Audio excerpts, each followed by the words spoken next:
un boulot à plein temps quand on est influenceur. Est-ce qu'il y a des défis, justement, que tu rencontres dans ce domaine-là et comment est-ce que tu arrives à les contourner? Je ne sais pas. Comment est cette vie-là où tu dois être très public? Bon, premièrement, chaque fois, c'est un peu dur. Parce que tu rencontres déjà ta famille qui n'est pas d'accord à certaines choses. Ils sont là et disent Albina, là, tu exagères. Albina, il ne faut pas faire ça, la culture et tout ça. Donc, premièrement, c'est ma famille qui est un peu dure avec moi. Mais pas pour dire que c'est toujours pire. Ils essaient vraiment. Ils essaient de me comprendre, ils essaient de me diriger. Et c'est eux, en fait, qui m'ont donné cette éducation que j'ai. Donc, j'aime bien ce que j'ai. Et je pense qu'eux aussi, ils aiment bien ce que je commence à être. J'espère. C'est une façon pour toi de rester les pieds sur terre quand tu as la famille sûrement, qui te dit sûrement. Et je ne suis pas vraiment prête à partir de ma famille pour aller ailleurs, genre vivre seule. Donc, je suis toujours en dessous de leurs ordres. J'essaye de balancer ma vie d'influenceur et ma vie de ma famille. Donc, je balance les deux. D'accord. Oui. Et autre chose, je pense que c'est les gens qui te suivent. Les followers, comme on dit. Certains d'eux te suivent par jalousie, parce qu'ils veulent pourquoi elle est comme ça, pourquoi elle est là, pourquoi elle a cette vie, pourquoi moi j'ai pas ça. Il y a d'autres qui sont là pour te booster, genre pour te pousser de l'avant. Et il y a d'autres qui sont neutres, qui disent rien, ils sont là, ils regardent, ok, ça va, on s'en fout. Et il y a d'autres qui sont pires.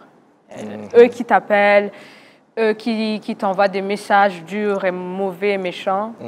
Et bon, si on se base sur eux, là, qui sont vraiment négatifs, on peut même stopper ce qu'on a à faire dans la vie. Parce que des fois, c'est choquant, ça fait hyper mal. Des fois, tu pleures même. Parce que tu te dis, pourquoi une personne peut être méchant avec moi alors que j'ai rien fait. Je lui ai pas tué, j'ai rien fait, en fait. Donc, c'est frappant. Je trouve que c'est toujours comment dire, ce cercle où on est au milieu et les autres tout autour. Ouais, et c'est très important, je pense, pour ceux qui nous suivent, en tout cas. Rappelez-vous, à chaque fois que vous faites un commentaire sur les réseaux sociaux, à chaque fois que vous envoyez un message, que la personne de l'autre côté, c'est une personne. C'est pas juste un écran, une image sur Instagram ou je ne sais quoi, c'est une personne avec des sentiments et tout ça. Et quand il faut encourager, il faut aussi encourager parce que ça aide, ça booste, ça donne envie de donner plus. Alors, le présent, maintenant, c'est le moment du tic-tac. Et le tic-tac, c'est ces petites questions rapides que nous donnons à notre invité. Et Albina, on a besoin de la première réponse qui te vient à l'esprit. Ça va nous permettre de mieux te connaître. D'accord. On y va. Est-ce que tu es déjà tombée en public? Oui. Oui. Raconte. Bon, c'était dans une compétition de danse. En plus? En plus, oui. Et c'était au Green Hills. J'étais encore adolescente. Et on dansait donc, moi, parce que chaque fois j'ai hâte d'aller sur scène, je suis la fille qui est toujours prête.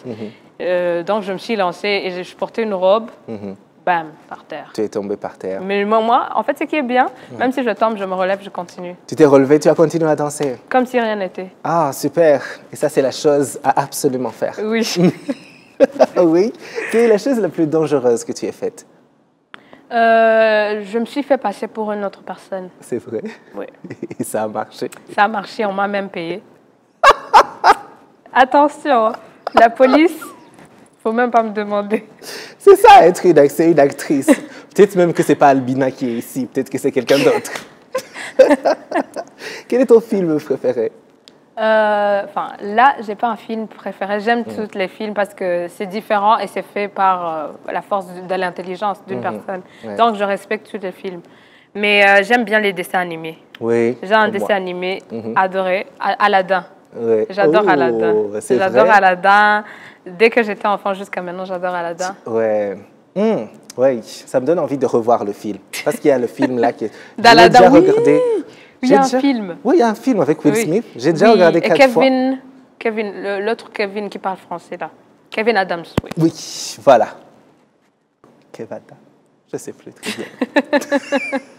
J'ai déjà regardé 4 fois en tout cas et j'ai envie de le revoir. Oui. Oui. Qui irais-tu voir en concert?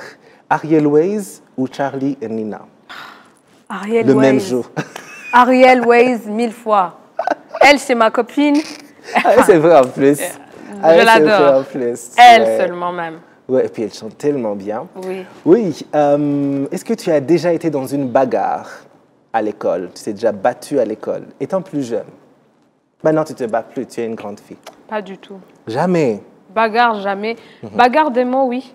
Mais bagarre cool, j'aime même pas la force. Je suis désolée. S'ils essaient de se battre, tu dis non, j'abandonne, tu as gagné. Oui. Je ne suis pas dedans. Oui. Qu'est-ce qui ne manque jamais dans ton sac? Lingettes et papier hygiénique. À chaque fois? Chaque fois, j'ai ça. J'essuie des choses, je nettoie partout, je me nettoie, donc j'ai toujours ça. Ouais. Donc pour toi, il n'y a pas de problème avec maintenant qu'on doit vraiment faire attention à l'hygiène, ça te gêne